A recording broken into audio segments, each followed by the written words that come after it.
তুমি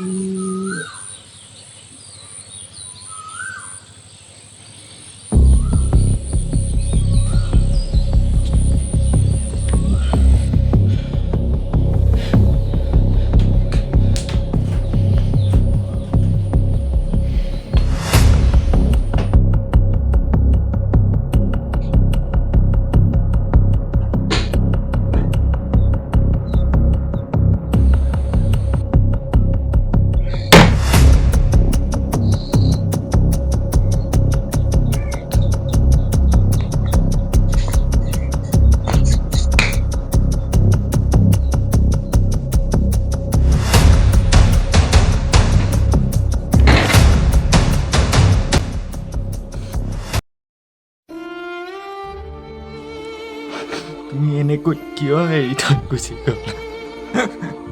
জানো মোৰ এই ভূত নাছিলে বুলি, কিন্তু তুমি এবাৰ হ'লেও শুধৰাবলৈ নোৱাৰিছো, একদম নোৱাৰিছো।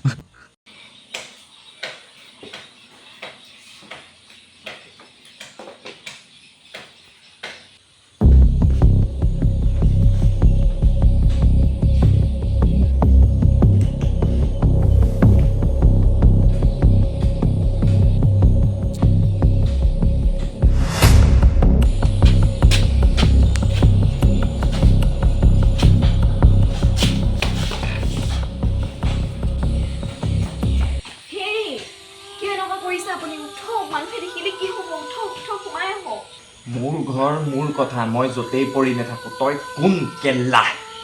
মই কোন? গোটেই সমস্ত ঘৰৰ কাম কৰি আকৌ উপাৰ্জনৰ কাৰণে কাম কৰিবলৈ ওলাই যাওঁ। আপুনি কি কৰিছে? আপুনি ঘৰত থাকি মদ খোৱাৰ বাহিৰে আৰু কি কৰিছে?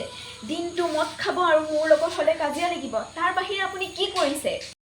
অসহ্য লাগিছে যদি আপুনি মোক ডিভোৰ্চ দি দিয়ক। মই আঁতৰি যাম আপোনাৰ জীৱনৰ পৰা। আপুনিও শান্তিত থাকক, মোকো শান্তিত থাকিব দিয়ক। দিম ডিভোৰ্চ, দিম। তোৰ কোনোবা আছে নহয়, যা তাৰ লগত থাকগৈ। আপুনি এইবোৰ, মোৰ বেলেগ কোনোবা আছে হা? জীৱনত আপোনাকে আপোন কৰিলোঁ, আপোনাৰেই হৈ আহিলোঁ। মা দেউতাই ঠিকে কৈছিল, মই তেওঁলোকৰ কথা নুশুনিলোঁ, সেইটো কাৰণে আজি এইটো পৰ্যায় দেখিব পাইছোঁ।